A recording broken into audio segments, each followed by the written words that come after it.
Okay, so are you guys seeing issues with the women that you train with incontinence, rectus diastasis, stuff like that, pubic symphysis issues? Okay.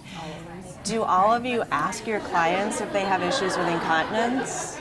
Like, is that on your intake? Let's get a little closer. I can hear your voice. I know, I'm very quiet. Yeah. So that's one of the things I would encourage you to do. Not that you're going to be treating that, but you should just make it a habit of asking like everybody if they have issues with incontinence. Men have incontinence and pelvic floor issues too, and often no one has ever asked these people, you know. So especially your people who are having low back pain or hip pain, knee pain, and it's not going away with whatever they're doing.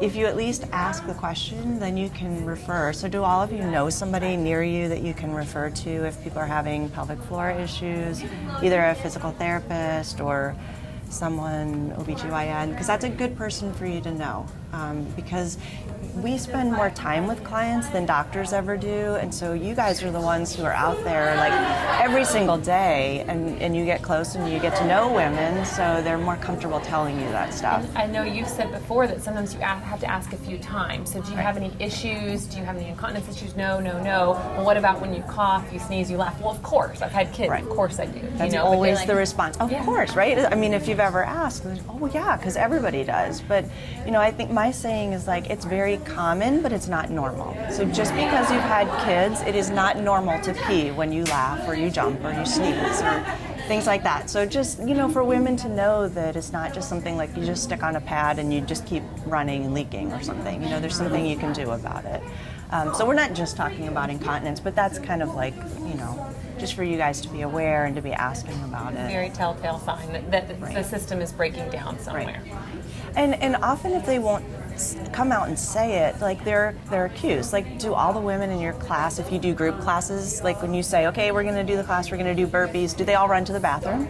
Right? Because everybody has to pee one last time before they start working out. Some women like restrict the fluids that they're taking in, which can be dangerous because they're not getting enough fluids. There's not as much volume, which is actually a bladder irritant, which is going to make the problems worse. So just kind of be aware of the signs of what's going on. So the anatomy of the core, I think So the Anne's anatomy. going to get into a little bit. She almost brought her pelvis for you guys. I but did, she was like I had my pelvis, and then it has all the pelvic floor muscles that like you can take out the layers, and I was like, that's gonna be weird if I go. But I totally should have brought it. But I'm just gonna like tell you guys kind of like what I do when my patients come in. So this is just kind of like the explanation that I give them, and I'll just go through it. And if you have questions, just stop me. Can you hear me? Can you guys hear me? Yeah. Okay. So basically, you know, I'll tell them that when we think of the core, it's not just our abdominals, right? So I think of the core as everything between here and here.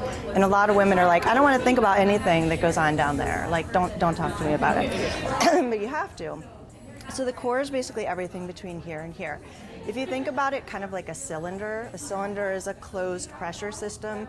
This is a closed pressure system. If pressure is leaking in one way or the other, then you're going to have issues. You're going to have incontinence, or you're going to have, you know, like a hernia or something like that. So the top part of your cylinder is your diaphragm, your respiratory diaphragm, which is your breathing muscle, okay?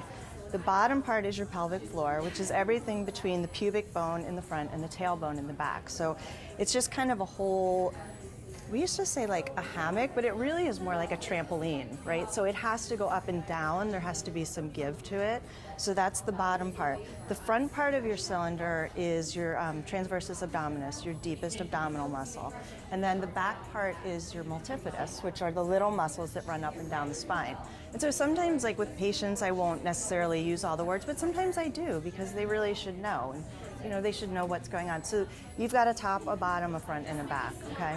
That all makes sense to you guys. When you think about how that all moves, it's a dynamic system. It's not a static system. So everybody thinks of core as like Kegels. Like, I'm just going to hold my pelvic floor. I'm going to do 10 Kegels at a stoplight. But we don't do that with any other muscle in the body. We don't walk around like biceps, biceps, biceps, right? I mean, we just wouldn't do that. And we have to relax a muscle fully in order to get a full contraction. So lots of women are hypertonic in their pelvic floor, which means they're always gripping, they're always lifting. So sometimes they're like what I call a butt gripper, and you see them and they're like, Yep, I'm relaxed. Yep, relaxed. You know, they're not because their butt's gripping all the time. And then there are the people who are coming in with a chronic glute problems. Oh, I've just got this glute pain and I need to, you know, get in there and just work it out. Well, why is it tight? Because they're using their glutes all day long to do something that they're not meant to do. So that system is dynamic and it needs to move. When we inhale, and this is the part that always gets everybody screwed up, when we inhale, the diaphragm actually comes down. So I just kind of explain that, like think about the diaphragm coming down, pulling air into the body, okay?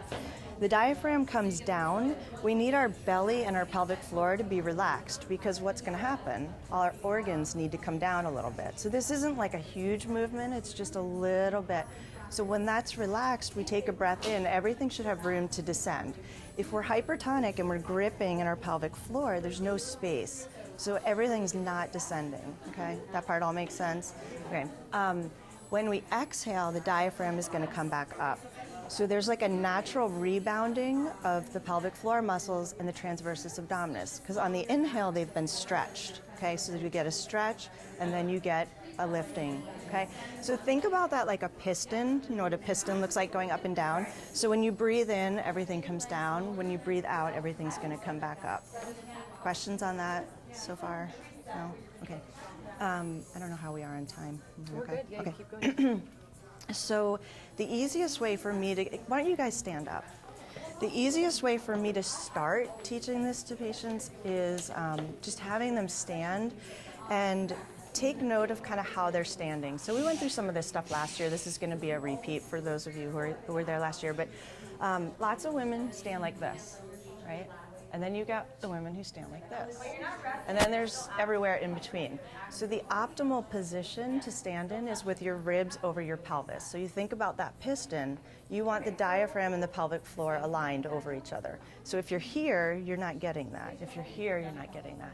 So just kind of like in your standing, think about like where your weight is, where are your ribs, where's your low back, and think about like trying to just get the ribs centered over the pelvis. And the way you know you're in the right position is that it feels good and you feel like you can breathe. So you just take some deep breaths and see how that feels. Okay. So then the next thing I have them do is like when you're breathing, I want you to focus in and see on your inhale if your pelvic floor is actually relaxed. And a lot of times people will be like, oh, wait, no. Can't relax it. So the relaxing part is important. So if you have to close your eyes, whatever you have to do, but think about on your inhale, is your belly relaxed? Is your pelvic floor relaxed? Do you feel a little bit of a descend?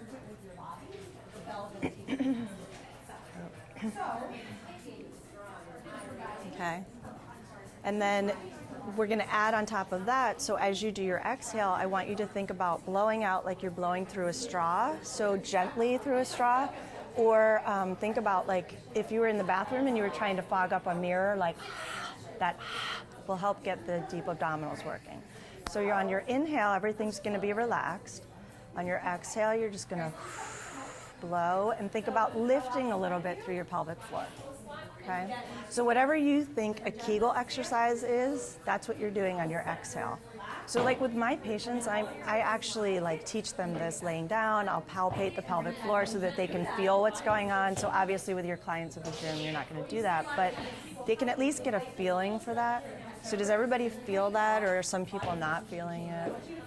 Feeling it? Okay. Well, you guys are used to doing this. So, okay. So then the next thing I add in is usually a squat, because most people are familiar with the breathing in a squat. Because by now their brain is like all scrambled and they're like, inhale when? I'm not kidding you. Like people really have a lot of trouble coordinating their inhale and their exhale. But everybody's used to doing a squat. So on a squat, you inhale on the way down, you exhale on the way back up. So just do a couple of squats. Think about inhaling and relaxing your pelvic floor as you come down, and then blowing out, lifting through your pelvic floor on the way back up. And just do like 4 or 5 of them.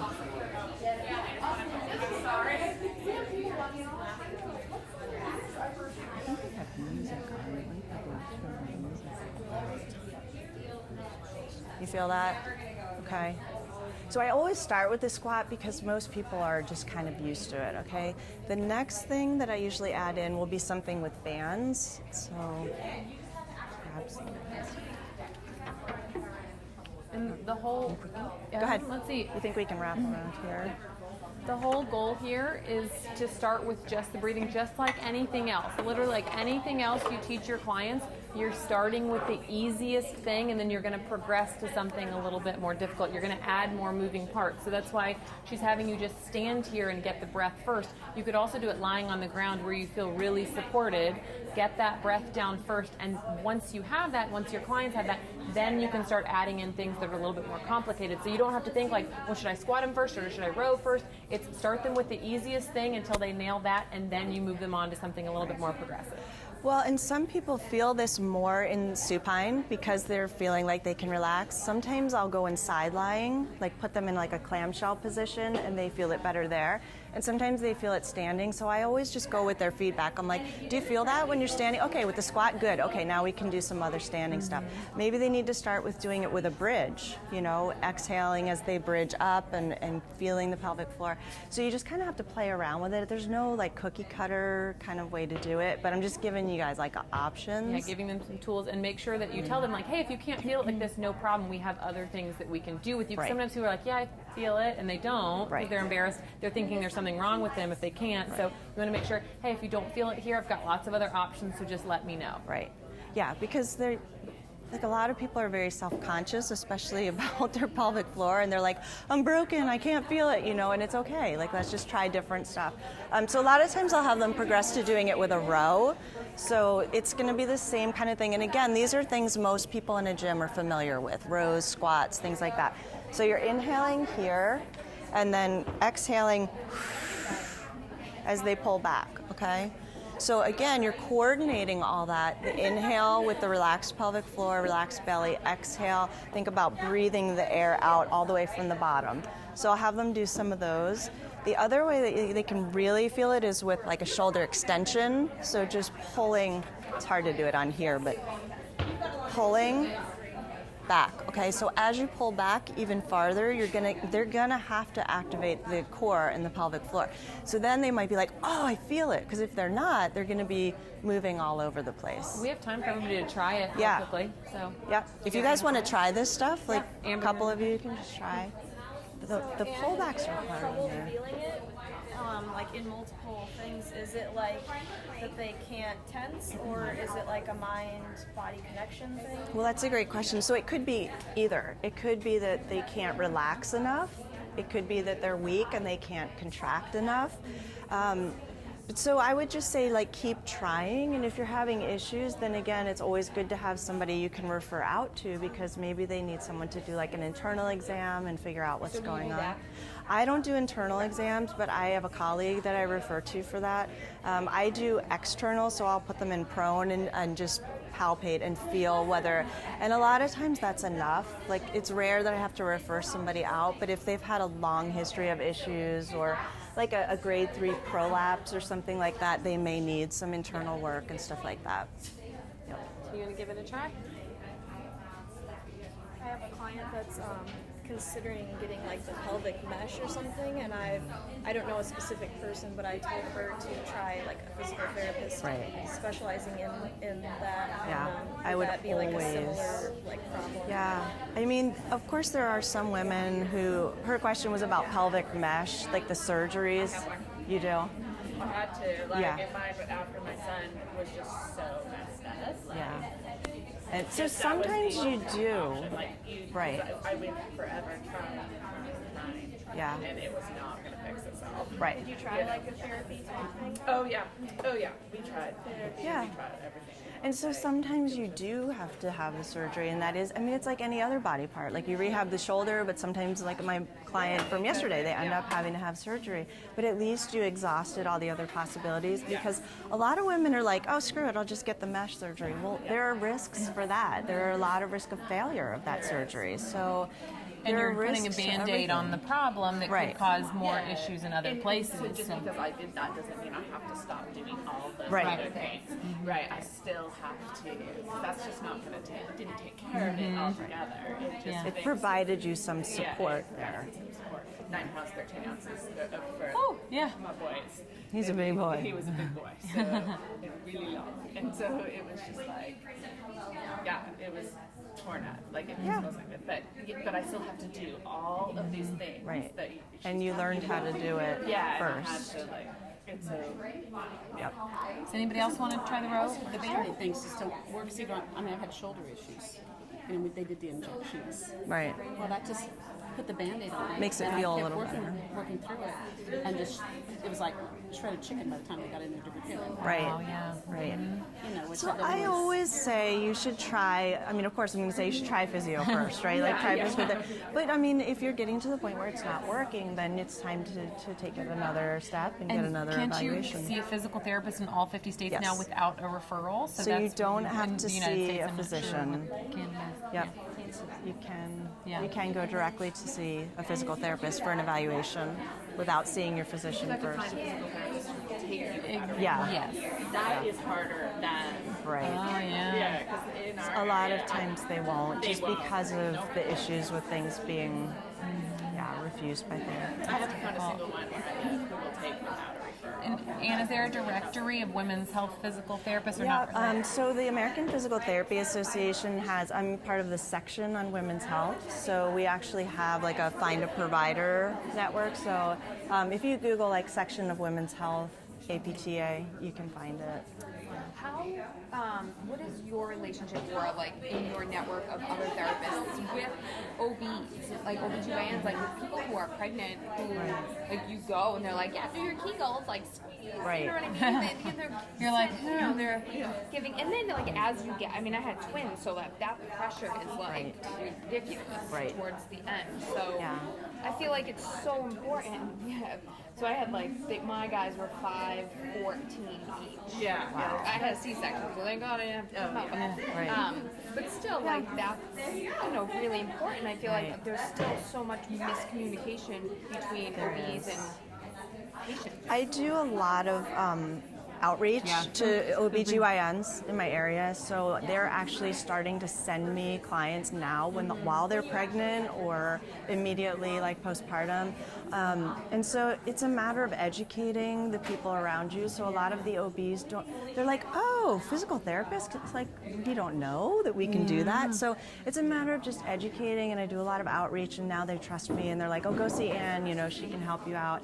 I find that, interestingly enough, like the midwives tend to be really anti-physio. Like, I don't know why. You would think that they would be. Oh, yeah, I was like, right. they're really into it? Right, Oh, you no. said anti. And yeah. so I like started marketing and outreaching to them, and they were like, this is all normal. This is all part of a woman's healing. And I'm like, well, don't you want your ladies to feel better faster? And so that was kind of weird for me. But again, it's probably not all of them. It's maybe just the ones in my area, and maybe they're afraid like we're somehow trying to take clients from them. I don't know.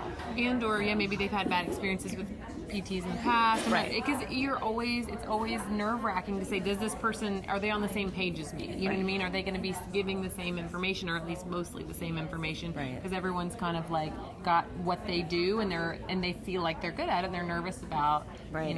So yeah. So And the developing more that you network. guys get to know, go do outreach to physicians. Go to OBGYNs. Like if you have women's classes and boot camp and stuff, like here's how we can keep your ladies safe postpartum. This is our program. Like, get out there and let them know you're there and that you can help their clients, because they don't know what to do. They're like, go 6 weeks, go work out. And during pregnancy too, because Right. we all know there are all kinds of modifications that should be done with exercise programs in pregnancy as the belly grows, just based on how the woman's feeling, on how her pelvic floor is handling pregnancy. So I have a question for you, because I've had this experience with a client. So she goes to the PT for her pelvic floor. The first thing the PT has is no weightlifting, zero, none whatsoever for like the next year. I mean, like it was like ridiculously long. Right. And she's like, I'm done. I'm done training. I can't do anything. So how would how do you work with that? I guess is like, is that the normal practice? No. To say that? I'm So really curious about that. unfortunately, a lot of PTs are not very savvy with weightlifting. I hate to say it, but so it's rare. Like, I mean, I do kettlebells, I do Olympic lifting, so I have an understanding of that stuff. I guess I would probably try to reach out to that specific therapist and say here are some things I think we can do, still keeping her safe. What do you think about these things? Because they may just not know. Like, we can do this, we can do that, we can do this kind of stuff, you know, and she doesn't have to be lifting heavy weights overhead. So let's think about what she can do. Because there are lots of things you can still do as long as you're not exacerbating the problem. And the client might not be able to go to their therapist and say, but you don't understand, my trainer knows what they're doing and they're going to make it safe for me. Because if they can't translate between what you're asking them to do to that therapist in a way that makes that therapist feel safe, because they might have, again, had experiences with their clients who aren't ready to be lifting, you know, and have a trainer say, oh yeah, you can do heavy barbell back squats, you can do heavy overhead press. Like go back to CrossFit. You know what I mean? Yeah, Like, yeah, exactly. Box jumps. Yeah. I think CrossFit's done a lot of good things for people, but I think a lot of PTs think that all trainers are going to train people like CrossFit. Yeah. So, you know, I think it's just a matter of explaining what they do. Yeah, what and maybe do. giving a program that explains how you're modifying their workouts and stuff to them to take to the physical therapist and say, look, we're taking into account making sure that she's in positions where she's supported, or making sure the core is in good alignment, or working on the breathing kind of stuff, you know, or whatever, and making sure that she's feeling supported when she's doing these exercises. So. I think that the hypertonic is way more difficult than other because women who are having those problems are probably trying to fix it themselves by gripping. Like different ways every single time. Right. You know, and then like a lot of them are like hyper aware of it. And you're like, and it's painful. Like, I mean, when you think about like the whole pain feedback loop, so you start out with some pain, you get hypertonic because the brain is like, something's going on down there, we better tighten up, and so then they're gripping with their back extensors, they're gripping with their glutes, they're gripping with their adductors, you know, they sneeze and they're doing this, and I mean, that's the brain's way of making our muscles do what it thinks it needs us to do. So yes, I agree, like trying to down train a hypertonic pelvic floor is much harder than getting somebody to feel a muscle. I mean, you guys see that, right? Like, I mean, when you're trying to get them to really focus on what you want them to do versus what you don't want them to do, as soon as they start thinking about it, they're going to pull back into whatever their pattern is. So I think putting them in different positions that aren't painful, where they feel like they can relax. yeah, like laying on your back. On your back. And like, you know, people hate on clamshells, but there's a time and a place for people to do clamshells. And that is, if that's the only way they can relax and they're on their side and they can feel the pelvic floor, well then that's hard enough for them. They don't need to be like doing band resisted X-walks and stuff. They're not ready for it. So sometimes you have to take it way down. Do you want to go over some progressions? Yeah, absolutely. If you guys have more questions on that stuff, we're going to go over like some more progressions with some other stuff. So once they can start feeling the pelvic floor, in general, the core is made to be trained for anti-movement. Okay, so we're trying to resist extension, we're trying to resist rotation, we're trying to resist lateral flexion, and we're trying to be able to maintain a neutral spine while we flex our hips. So that's generally how we train the core, those kinds of movements. Start them, of course, with the easiest version. So if we're going to do anti-extension, so you're resisting doing this, one of my favorite exercises to start with is a plank on the knees, which sounds like, oh, well, that's so simple. But if you really get people in a good plank position on their knees and have them incorporate the breathing and thinking about the pelvic floor, that's going to be really challenging for them. So do we want to, let's have everybody go ahead and plank on your knees. Get in what feels like a good, solid position to you. Okay? Knees are So knees, yep. So everybody just start planking on their knees, and I want you to think about incorporating that breath. So you're breathing in and out while you're in this plank position. Make sure your body's in a nice straight line. If there were a PVC pipe on your back, it would be in line with your tailbone, your upper back, and the top of your head. So think about incorporating the breathing. Do you like to see feet on the floor or up, or does it matter? Either way. If you're feeling like it's hard to relax, I don't know if you guys have your knees bent because you're close to the wall, but you can bring your feet to the ground. Oh, okay. Oh, got it. Yeah, I didn't think about the knees. Okay. Can everybody feel what it feels like to try to incorporate? If you need to take a break, take a break. Can you feel what it feels like to try to incorporate the breathing in the pelvic floor? Does it feel a little bit more challenging when you're thinking about it like that? Cool. Okay, you guys can relax. Yeah. if you haven't already. And so that kind of goes into what Karen was talking about, like, you know, getting that breath and getting everything to kick in. So what we're just adding into that is with the exhale, you're getting that lifting through the pelvic floor. That was the only thing she didn't mention with that. Because you'll see a lot of people on a plank and they're like, the whole time, right? And it's a plank on your knees, but they're having to do that because they don't have all of this stuff going on. They're trying to tense up and get their stability other places. So do you guys want to transition to on your toes and see what that feels like? Maybe that'll be a little bit. Are the elbows hanging in there okay? And so, like, for this, like, I always have everybody start on their belly, and let's go back down real quick to your belly. So I'll just tell them, like, elbows directly under your shoulders, bring the shoulder blades down, get in that packed shoulder position, tuck the toes under, inhale, and then exhale, lift through the pelvic floor and come up. So then you're just going to start breathing normally with that, okay? And think about having that PVC pipe on your back. Inhale, everything's relaxed. Exhale, lift through the pelvic floor. Sit. Chin should be tucked. Take a break When you need a whenever break, you need come to, down. guys. Take a break whenever you need to. Yeah, I know. And honestly, Should be on the mat. this is something that confuses a lot of people. I have people do planks for reps a lot of times. I'll have them pop up and do 5 seconds and then come back down and then pop back up for 5 seconds, because after about 5 to 10 seconds, other things start taking over, right? People really hollow out their back or their butt sticks up in the air. So people are always like, a plank for 3 sets of 6. And I'm like, yeah, 3 sets of 6, 5-second holds. Because again, you're going to need to start them slow, start them in a place they can be successful, start with less time and do repetitions of planks, and then they can get practice feeling what that feels like to exhale on the way up.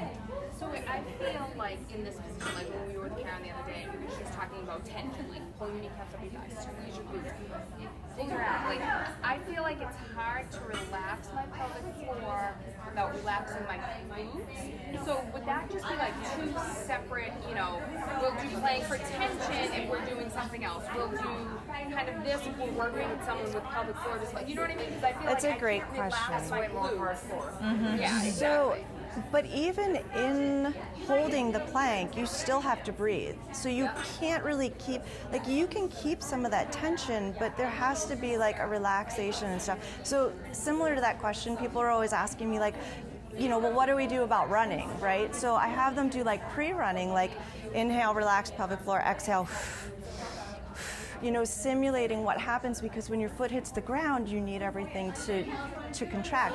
But when you're running, you're not going to be like you can't do that. So it just becomes a matter of relaxed inhale and exhale, but you've trained the pelvic floor to be responsive in those slowed down, really mindful things that you're doing. And yeah, because I mean, breathing underneath that tension, that you know, if you're really, really tight, it's that. Yeah, it's not so much the breathing. It's the Because, like, pelvic I've done floor. like, you know, the belt where like you take breaths and like you're able to like stay drawn in or whatever. Right. It's the pelvic floor. I feel like if I like, you know, like the sits bones when you squat, like if you feel like you're releasing your sits bones, like I have to release my glutes. Right. But then if I'm thinking plank, I'm thinking tight my glutes, tight my quads. Well, tight my that's abs. good information for you to know. So maybe you're overusing your glutes when you think you're using the pelvic floor again. So, you know, one way to check that is, like, you know, I can't tell you guys like how to do a PT exam, but like lay on the floor on your stomach and have someone. What I do is like put my thumbs on the sit bone. You want to do it to me? Yeah. Why not? Why not? Let me get up and We're close good. and personal with you. Yep, we're good So friends. just bring your legs a little bit apart. So again, like, not like you guys are gonna do this, but for you, you know. So I'm just gonna find her sit bones, okay? And then I'm gonna come up on the very inside. Sorry, Molly. I'm fine. So I'm up on the inside of the sit bones. My hands are on her glutes, right? So then I'll say, okay, Molly, what I want you to do is just take a deep breath and relax. And I want to feel her pelvic floor coming down into my thumbs, which is what I feel. Now, a lot of women can't do that. So I'll be like, okay, now I want you to make it bulge. So think about like pushing out. Not that you want them to do that, but that's the cue for them to feel what it's supposed to feel like. So she's gonna do that. Okay, so I feel that. I'm like, okay, now on your exhale, I want you to lift through the pelvic floor. I want to feel my thumbs coming in, right? Okay, good. So she's got it. So I'm going to do it again. And I never tell them this when I'm checking them. All I'll say is, I want you to do what you think is a Kegel. So, Molly, give me like a big glute squeeze. Okay, and then my hands, I can feel her glutes, and I'm like, whoa, too much going on here. Let's tone that back down. Let's try that again. Let's see if we can do it just with my thumbs. So you can have someone check you. Sorry, was I supposed to do a Kegel or a butt squeeze? Kegel with a big butt squeeze. Okay, got it. Okay, so let me. Right, so yes, look at that. Okay, so that's what a lot of women do. And I'm like, whoa, you got a lot going on there. Let's calm that down. So you could have someone check you, and maybe you're doing, like when you are just trying to do a Kegel or a pelvic floor lift, you may be kicking in the glutes. And so with someone's hands there, that gives you feedback of like, okay, that's not what I want. Let's calm that down. Now let's try in here. Or you may be really using like your hamstrings. So yeah, so they're going to be coming up. So, I mean, you can do that without even getting like way up in the pelvic floor. You can just be like, okay, look at all that going on there, you know? So that's just a way you can have someone check you. Okay. Okay, cool. Yeah, can you check me? We're good friends. Can you check me? Seriously. No, seriously. Yeah, so the planks are a really good place to start for the anti-extension, and then once someone gets a little bit stronger, you can move on to, for example, like Swiss ball rollouts or something on the forearms, and then, you know, like day one, ab wheel rollouts. No. Okay, that's something that's going to be quite advanced. If we're looking at anti-lateral flexion, that's going to be something like a side plank, and again, you can side plank on your knees. A lot of people don't realize that. So you can side plank here, okay, and come up on your knees and make it a little bit easier like this, okay? And you want the head and everything to be in alignment. I'm not 100% sure of alignment, but there. The progression from that would be side planking on the feet, or you can side plank on the hands, okay? And you want everything to be in a nice straight line. You want your ribs over your hips. You don't want to be here. Woo. You don't want to be here. I can hardly do it the wrong way. You don't want to be here. You don't want to be here. You want everything to be in a nice straight line and breathe. So since the forearms were bothering some people before, let's try the side plank on the hands, okay? So this is the anti-lateral flexion. So you're trying not to side bend. You're also trying not to rotate. Okay. And if you want, you don't have to stack your feet on top of each other. If you need a little bit more of a stable base, you can stagger your feet. It's pretty good. Think about the ribs over the hips. Okay. Good. Hand can be on the hip or out, whichever you want. Good. And try to breathe, guys. You need to come down. Like after 5 to 10 seconds, you very well may need to come down. Okay. Good. Just play around with it on both sides too, because you might be feeling it differently on both sides. Oh, that's okay. It's okay if you can't. And that's the other thing, just so you guys know what I'm feeling when I've got my thumbs in that position, like I had a Molly. I'm seeing if both sides of the pelvic floor lift the same. So one side might be overactive and the other side's a little sluggish, and that's just, you know, good to know. It doesn't all always work together. One side might be a little bit more sluggish than the other. The physical therapist I worked with said my left side was kind of stuck in inhale almost, and it wasn't lifting the same way as my right side, and so that was causing me some problems. So might be stuck in a different position, might not move the same way. So could everybody feel that in the side plank position? Feel their breathing and feel how challenging it is? Say someone doesn't have really any issues with like the body weight stuff, or even just like lunging, this and that. It's like when they're going to like maximal lifting, perhaps like wearing a belt. Right. And then the belt's too tight, blah blah blah, and they lose it there. Like they go to deadlift. And they have incontinence. So it's interesting. We talked about that at a course that I was at. I mean, we're only meant to lift so much and keep that pressure system closed. So it could be that there are some women who are like going for the record in powerlifting or whatever. They're gonna probably pee, but that's like not something that they do all the time. So if they're going for like the world record in deadlifting and they leak, well then sometimes that happens. You have to ask yourself, should we really be lifting that much weight that's what's happening? But if that's their goal, then maybe that's what happens. It is the risk that they're willing to take. But if that same person tells me like, oh, well, now when I run it's happening, well, then that's an issue. But, you know, if it's just like every once in a while on a max lift, that's different. I'm not saying it's good, but it might happen. And I'm not going to tell someone like, well, you should stop because that's what's happening. You know, if that's their goal and they're willing to take that risk, then and that happens. And I mean, a Valsalva is not a bad thing. Like sometimes, like for a max lift, you've got to do that.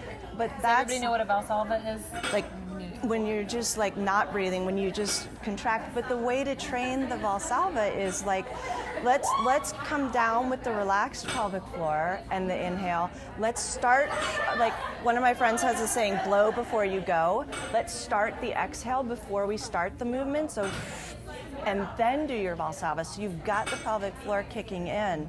You've trained it at sub-max weight. So your body at least knows what to do. Before my heavy lifting, I usually put my hands on my rib cage. If you watch any of my lifting videos, I'm here and I blow all of my air out, get my rib cage in a really solid position with my pelvic floor, and then I breathe in. And I'm breathing in circumferentially, so I'm breathing in here and here and here, but this is during my more max effort lifting that I'm doing to support the spine, but I get all of my air out, make sure I can feel my pelvic floor underneath me, and then breathe in again. Because you'll see a lot of people, they'll go to squat and they'll go, right? So where are we? We're in this open scissor position, rib cage, pelvic floor, not over top of each other, relying on crushing the spine for stabilization. Well, I find like with a lot of my female clients and myself in particular, this is like not so much pelvic floor, but say get into a good like a sumo deadlift position. I think I'm way better like slightly posterior setup, and I just feel like, because I think I like most women, but I don't think I've never seen anyone write an article that was like, you might be in your best position when you're slightly posterior. So by posterior, do you mean like a little Sort bit of, more yeah, of like a, yeah. Yeah, little here, yeah. Well, I mean, so you never want to say like never do X, right? People are like never bend over with a rounded spine. Well, for some people in some contexts, and they've trained that way, people do some deadlifts with a rounded back, but I mean that's different than like your person who's setting up that way because they don't know any better, like they've trained it that way. So if that works the tissue's for adapted you, to lifting heavy weight in that way. But for me, like I can't actually reverse my lumbar curve, and so when I feel posterior, I'm actually closer to neutral. Well, that's what I am. And it just like it looks that It way. looks and feels that way to you, like, yeah. And then, but you can't actually get. Some people can't actually achieve that Right. position anyway. So that's what it feels like. That's not actually what it is. exactly. We got a little bit of time left to go over the other two kind of categories. Anti-rotation, I do a lot of palif pressing with my clients. If you all aren't familiar with palif pressing, be taking the band. I'll come and demonstrate real quickly. Yes. Palif presses are the best. And it's so funny, I see so many people that are like, I'm going to palif press. And I'm like, oh really? So where's your support coming from? It's coming from your stance, okay? So I palif press, I tell my people to put their feet a little bit closer to hip width apart. Here, shoulder blades back and down, rib cage over the pelvis, press out, hold it, roll it back in. You don't want to see this, you don't want to see this, you don't want to see this, or this. You're just making sure that they're in nice alignment. And if this isn't challenging enough for them, step it out, okay? And there are so many things that you can do. You can have them do it for repetitions.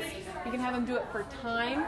You can have them do it going in circles. You can have them go overhead. You can put them in I half put them in kneeling. tandem or half kneeling, because a lot of women and men will be like, all I feel is my legs, even in tandem. They'll be like, because they're getting all their support from here. If you put them in half kneeling, they can hardly even stabilize, because then it's all this trying to do it. You can do tall kneeling as well. I like tall kneeling. You generally move it down a little bit. But again, you want to make sure they're not here. You want to make sure they're not here. Okay, it should be nice and tall. Rib cage over the pelvis. Pressing out. Again, if you need to make it harder, a thicker band, they can move farther away, they can hold it out longer, they can extend, then they can raise. It's pretty much endless, but you're trying to get them to resist that rotation component. Does that make sense? And if you haven't tried those, I always tell my patients, okay, you're going to watch me do this, and it looks like I'm doing nothing, but if I let go, this is what happens, and it pulls me that way. So it looks like you're not doing a lot, but you really are, and it's a great, safe exercise. Any of my online clients, I'll program palif press, and they're like, I'm not really feeling it. And then when I finally get my hands on them in person, I'm like, do this. They're like, oh, that's what it's supposed to feel like, okay? So if it's not feeling challenging to them, there's a lot of different ways to make it easier, and it often has to do with rib cage over the hips, shoulder not cocking up, right? Stance being narrow enough, maybe put them in half kneeling, tall kneeling. There are all kinds of variations we can do. The last is hip flexion with neutral spine. One of my favorite ways to do this is in a push-up position with slow mountain climber. So if you're not familiar with a slow mountain climber, push-up position, okay, draw the knee towards the chest. Everything's nice and stable, so I'm not doing this, okay? I'm not shifting side to side, so it's slow mountain climber. And I'm thinking about balancing a glass of wine on my tailbone while I'm doing that. Or if there were a PVC pipe on my back, I'd be touching the top of my tailbone, upper back, and top of the head. A lot of people want to be here, okay? That automatically puts you in extension. So think about the chin tuck. So everybody get in that position. Does she have PVC pipes here? I guess we'll find out. Good. Yep, and just give it a try. Just bring the knee towards the chest, not necessarily to the chest. Hold it for about 3 seconds. You're thinking about your breathing, okay? So on the way up, you're exhaling. Inhale on the way down. You can start this at an incline for your clients that it's a little more challenging. And stop whenever you need to. And I generally don't have the foot touch the other foot touch the floor at all. So just. But if they need that to be able to relax for a second and tap, that's totally fine too. I find this kind of relates to what Elspeth said about men having a lot of trouble with hip flexion. But I find that men and a lot of people have a lot of trouble with hip flexion. Like when I teach yoga, we do this pose, and then I see people do this. Right. So and I try to teach from forward folding at the hips and stuff, and I just find a lot of people just can't, and I don't know really how to. So a lot of times that is a neuromuscular strategy, so they don't have the core stability, especially in standing. Take this. I'm just going to take this off. So if you put them in supine and have them do the active straight leg raise test, that might be really hard for them. So they may be like, oh, my hamstrings are tight. Well, if you fix something else, so we talked about giving resistance against the heel, giving them something else to push into and to ground with. So if their ribs are here, have them get here and exhale. All of a sudden they can do it. It's not that their hamstrings got more flexible. It's that their brain got some stability, and it didn't need that tightness. Is not always. I think I just wrote this article. I don't think it's come out on Girls Gone Strong. It's not tight. Why, things are tight. Like if you're in a cast and you get out of it and you can't extend your elbow, that's tight. That is a contracture. The muscle fibers have shortened. If your hamstrings are tight and you stretch them all the time, they may not be tight. That is a neuromuscular strategy that your brain is using to try to get stability, because the brain senses that it's not stable, and it's like, oh heck no, we're going to grip with everything here. But if you put them in that more stable, better aligned position, all of a sudden they might be able to do that. Yeah, they're more stable on the ground because they're way more supported. Their core is not having to do a whole lot. So you put them on the ground, give them a core. A lot of times we'll give clients just one kettlebell. So they'll hold one kettlebell, kind of pack that shoulder, get their rib cage down, and all of a sudden their body's like, okay, because this has to fire with the kettlebell on one side, and then have them lift their leg. But just try to find strategies, like she was saying, to make it a little bit easier. Put them on the ground, do things to give them a core. If they can't extend their leg all the way up, maybe they can stand and keep it bent, so that's not causing so much. Because it's hard in yoga, if the whole class is doing, that pose, you can't be like, okay, let's lay down, but you can give that to them as something to think about. Okay, if you're having trouble and you're doing all this stuff at home, what you might try is get down and then have them do that. We give people home exercises to do all the time. You can do the same, hey, this is a way to tap into the nervous system. Give it a try, see if it works. Yeah. Or even have them just flex their hip, so instead of extending it all the way, they can just raise it, and just have them practice just holding it here, rib cage down, make sure they're not leaning. Of course, I talked to Ann about it though. In a class setting, everyone wants to do they want it to look like the cover of Yoga Journal, But, and I think we talked a little bit about that yesterday too. It's well, this might be the pose for you, and this might be the pose, and this might be the pose, and they're all acceptable because they're modifications for you. Where can you breathe well? I mean, when my patients are like, I don't know if I'm in the right alignment, it's like, get out of your head. Where can you breathe? Are you breathing well doing this? Probably not. So go where you can breathe comfortably, That's yoga, right? Being where you really are. And trying to let the ego go too, right? Exactly. Cool, guys. All right. Well, we are wrapping up. Everybody have their questions answered and stuff for the most part? Perfect.